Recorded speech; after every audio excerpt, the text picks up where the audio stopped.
जन्म तो मेरा गांव में हुआ। गांव मेरा बर्रा गांव है, लेकिन उसे आर्य बर्रे कहते हैं। बर्रे जौनपुर में है, आजमगढ़ में है बर्रे, और आर्य जौनपुर में है। और जौनपुर शहर से मैं 15 किलोमीटर पर हूँ, लेकिन ज़िला आजमगढ़ है और आजमगढ़ शहर मुझसे 55 किलोमीटर पर है। तो हम लोग की पढ़ाई लिखाई गाँव में हुई, फिर उसके बाद जौनपुर, उसके बाद मेरी पढ़ाई बनारस में हुई। तो ऐसे ही रहा है क्रम मेरा। और मैंने नौकरी भी जौनपुर में की, और पहले मैं अंग्रेजी अध्यापक था हाई स्कूल में, और मैंने diploma in teaching of English किया इलाहाबाद से, इंग्लिश लैंग्वेज टीचिंग इंस्टीट्यूट से। उसके बाद फिर मैंने हिंदी में MA किया, PhD काशी विद्यापीठ से। यूपी का बनारस गया जौनपुर से, वहाँ हिंदी में गया टीचर होकर।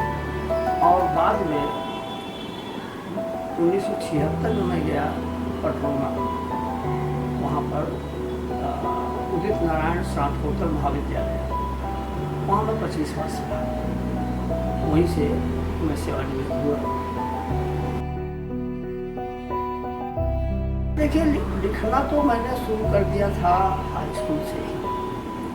जब मैं हाई स्कूल पढ़ता था अपने बगल वाले गांव जमुहाई में, लेकिन ऐसे लिखता था। फिर जब मैं इंटरमीडिएट में पढ़ने गया 1956 में राज कॉलेज जौनपुर, तो वहाँ पर एक तरुण कलाकार संघ एक संस्था थी।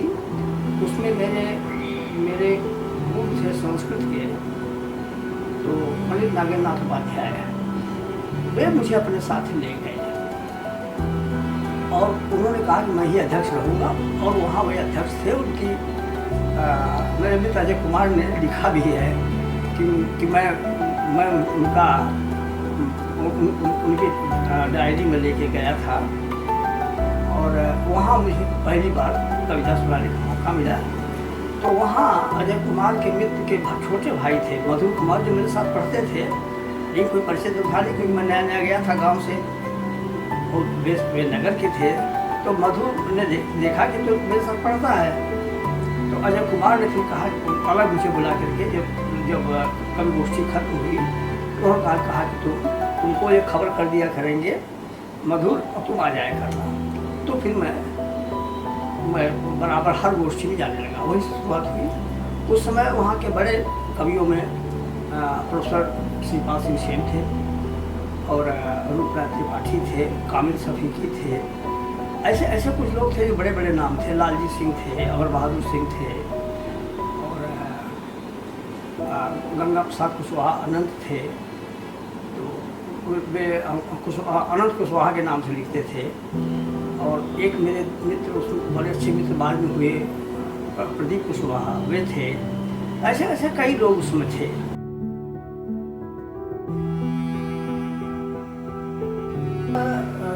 मेरे शोध के विषय, मेरा जो शोध का विषय था पूर्व आधुनिक हिंदी आलोचना, ये मेरे गुरु डॉक्टर श्याम तिवारी ने विषय मुझे दिया था।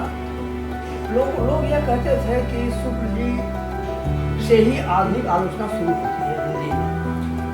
तो एक मेरे गुरु जी का भी कहना था, या डॉक्टर उदय प्रताप सिंह ने भी उसके फ्लैट पर लिखा है, और है ये सच कि अचानक कोई चीज़ पैदा नहीं हो जाती। कोई चीज़ क्रमशः विकसित होती है, तब जाकर के एक रूप लेती है कहीं जाकर के, और कोई भी है उसको एक रूप देता है अपने पूर्ववर्ती रचनाओं के आधार पर ही। अचानक कोई चीज़ पैदा नहीं होती, जो विकासवाद का सिद्धांत भी है। तो इस तरह से यह जो तो शुक्ल जी अचानक आधुनिक आलोचक हो गए, ऐसा नहीं है। इनके पूर्व में इसके स्रोत या सूत्र मिलते हैं, उनको खोजना जरूरी था। तो मेरे गुरुदेव ने मुझे ये काम दिया, और फिर मैंने इसको मैंने खोजने का काम किया। इसमें मुझे एक और गुरु से मुझे सहायता मिली, डॉक्टर सिद्धकंठ मिश्र। डॉक्टर सिद्धकंठ मिश्र मेरे BA में मेरे गुरु थे। उन्होंने मुझे इस थीसिस पर लिखने में उन्होंने बहुत मदद की मेरी। तो इन दोनों गुरुओं ने जो दिशा निर्देश उनका था, उसके आधार पर मैंने किया, और मैंने उन सूत्रों को खोजने का प्रयास किया इसमें, कि रामचंद्र शुक्ल के पहले आधुनिक आलोचना के स्रोत कहाँ कहाँ हैं, किन किन आलोचकों में है और कहाँ किन किन निबंधों में है, वो मैंने इसमें खोजने की कोशिश की। तो उसमें उसका थोड़ा सा परिवर्तन उसमें मेरी विशेषता इसमें है, लेकिन है वो मूलतः कुसुम प्रबंध ही। अब उसका तो यह है कि जो कोई रचना है, उस रचना में क्या उसकी विशेषताएं क्या है, वह किसका प्रतिनिधित्व करती है, किस काल की है और किस विषय पर है, और उसकी एक व्याख्या होती है आलोचना। अब केवल उसके दोष देखना या केवल गुण देखना यह उसका विषय नहीं है, क्योंकि ये तो संस्कृत से आया हुआ शब्द है ये। तो यह पहले भाष्य था, टीका थी, तरह तरह से था, और उसके ऊपर जो विचार किया गया, लेकिन निरपेक्ष होकर के, प्रतिबद्ध होकर के नहीं हमको इनको नीचा दिखाना ही है, इनको खंडित कर देना ही है, नहीं। वह जो उसके गुण हैं उनको भी व्यक्त कीजिए, जो कमियां उसमें आगे समझ आती हैं वो भी कीजिए, क्योंकि आप न तो सारे गुण देख सकते न सारे दोष देख सकते। कोई भी इतना सक्षम नहीं है किसी रचना का, एक रचना के ही सारे गुण कोई नहीं देख सकता, सारे दुर्गुण कोई नहीं देख सकता। तो इसलिए आप कहेंगे नहीं हम ही ने सब कुछ कर दिया, ये गलत है। किसी की आंख, किसी की दृष्टि, किसी की समझ इतनी सक्षम नहीं है कि सब कुछ देख ले। ये तो एक वैज्ञानिक तथ्य है, इसको कोई नकार नहीं सकता है, वो बात साहित्य के लिए भी है।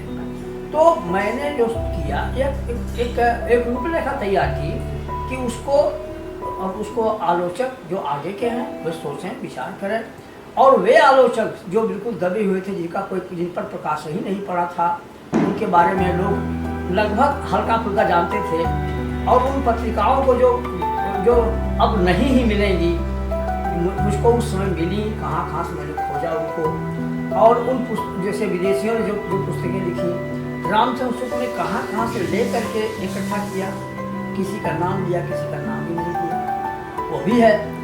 तो मैंने उनको खोजा यथासंभव, मैं जितना मैं कर सका। उसमें डॉक्टर ग्रेसन है, उसमें यह है, यह फीकी है, उसमें एडमिन ग्रीव्स है, ऐसे उसमें है आलोचक। तो जिनका एफ.एस. ग्राउस है, जो है उसमें अंग्रेज भी हैं, विदेशी भी हैं, और यहाँ के हैं लोग।